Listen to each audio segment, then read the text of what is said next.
Hey there, my name is Rachel, and today I'm going to be talking about my horsies. I have two horses, Chief and Dimond. This one is Chief. He's an Arabian, hi Chief. So he has a more narrow nose, and he also holds his tail up pretty high and proud. He is a little bit shorter than Dimond. Dimond is an appendix. She also has kind of a smaller face. They're both about 20 years old. She's a bit taller. Chief's still the boss though. She is a rescue, so we're trying to put a little bit of weight on her. So I want to educate you guys a little bit on my feed shed. Yeah, it's a small shed, so I have a bunch of stuff in here. This is the sweet feed. This is from Tractor Supply. They do the price match for the same price as Rural King. Price of horse feed is getting a little bit expensive. I use this feed here for all of my critters. I have these 55-gallon drums here that I picked up off of a Craigslist ad for like 20 bucks. You just simply turn the light on. Simply pull the tab.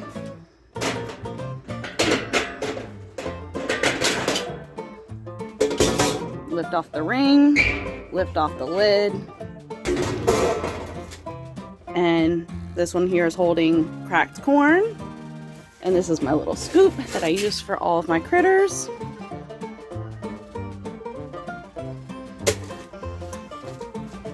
Here is the sweet feed. That's what it looks like when it's in the barrel.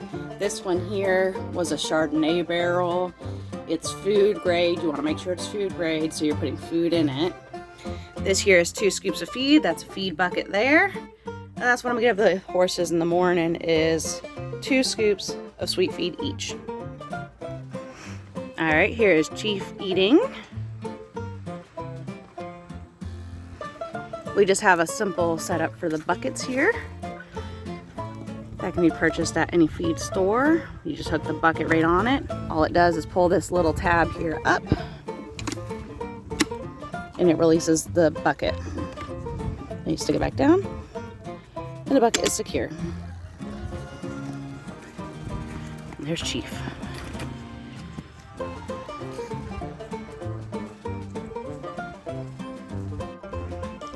Here's Dimond. She's eating hers. She has hers set up on the same kind of setup on the fence post there.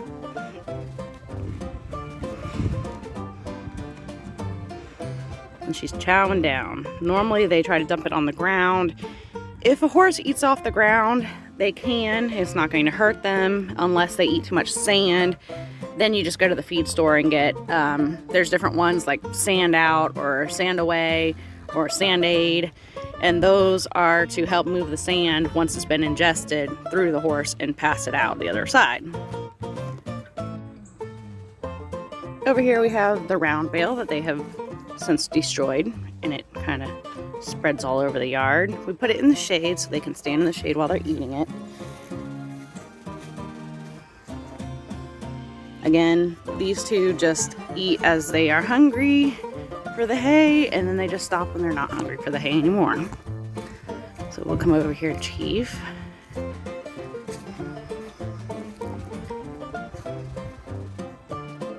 Looking beautiful.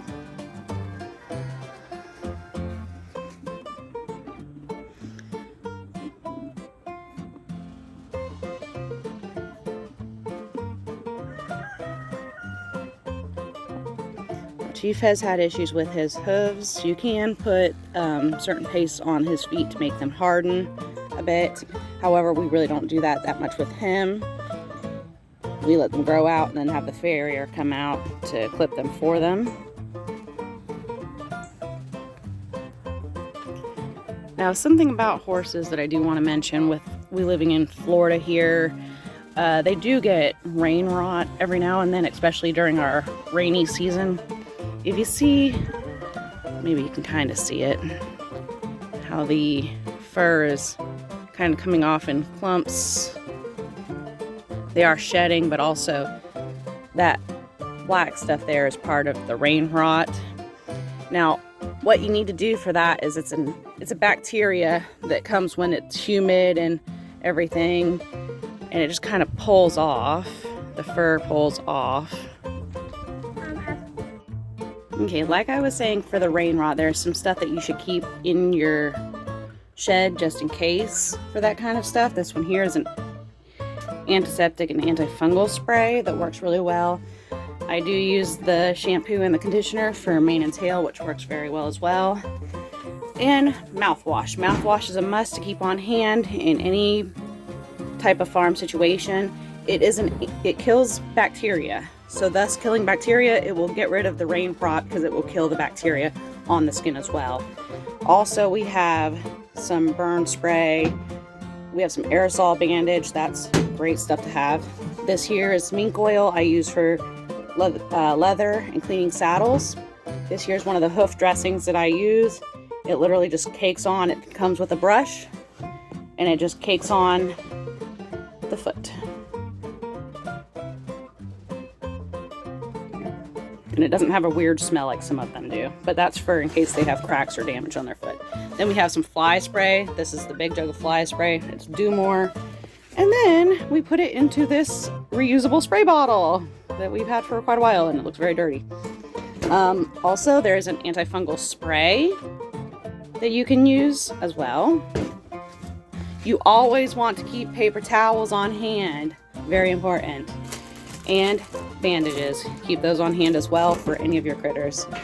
Then we have a couple brushes. Scissors are always important in case somebody gets tangled in some twine. So I have here more of a collection of brushes. Different ones are used for different things. Some of them are used for the skin and the coat and kind of wiping down the legs. It's softer. Some of them are a little harder. This one here is for the mane and tail. This one here is to get off any of the loose fur, especially when they are shedding. And this one here is a little bit more abrasive than the soft one here. And it helps to get anything loose like dirt and everything like that. Alright, sorry for it being a little bit dark. I'm going to go ahead and show you how some of these brushes work. This one here helps to get off the debris off. You can see some fur falling off.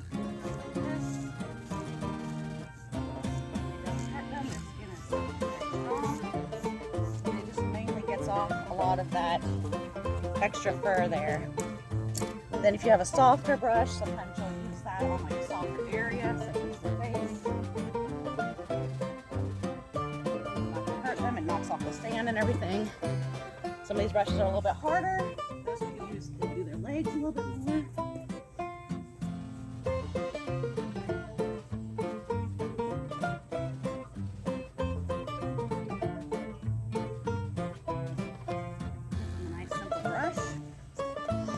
These little ones here are good for getting bigger parts that are dirty. Scrub it in like this.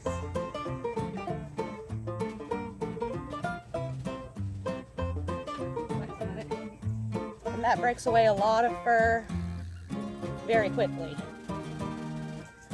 This one here, like I said, was for mane.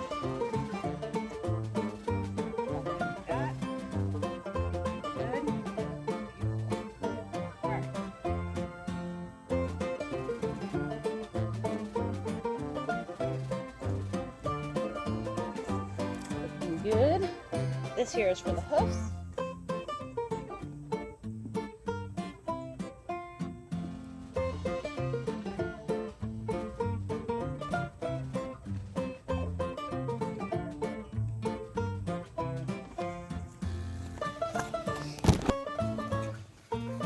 Kind of show you what I'm doing there.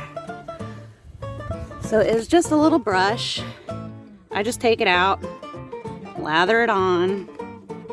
Show you this one. Take it out, lather it on all over the foot there.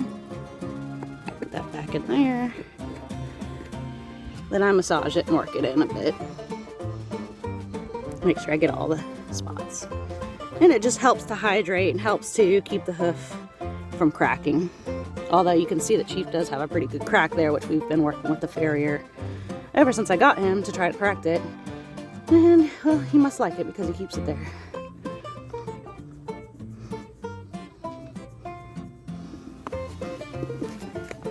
Okay, now I'm going to show you how I deal with the rain rot. I brush this down pretty good, getting any loose fur off that I can get easily. Just brush it with a regular brush.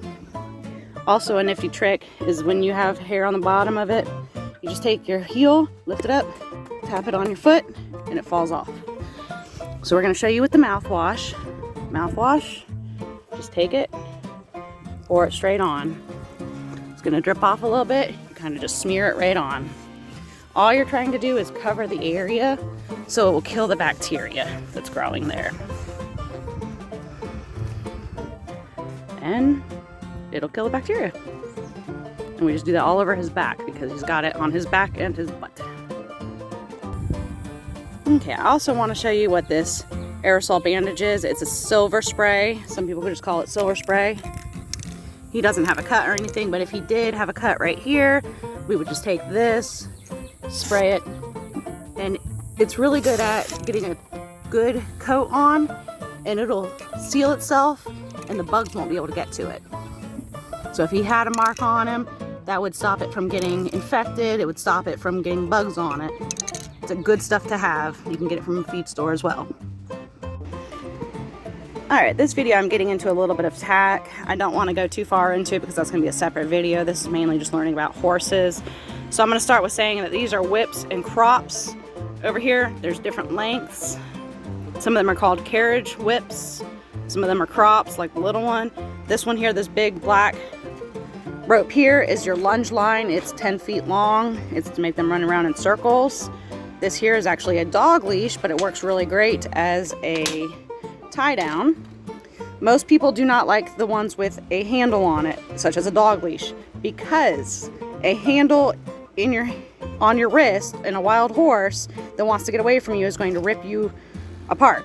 So you don't want to have one that is a crazy horse with a handle. You don't want to ever be tied to your horse so you cannot get away. These here are roping reins. They are connected all the way. The ones that are split, and there's two separate reins, is called split reins. This one here is we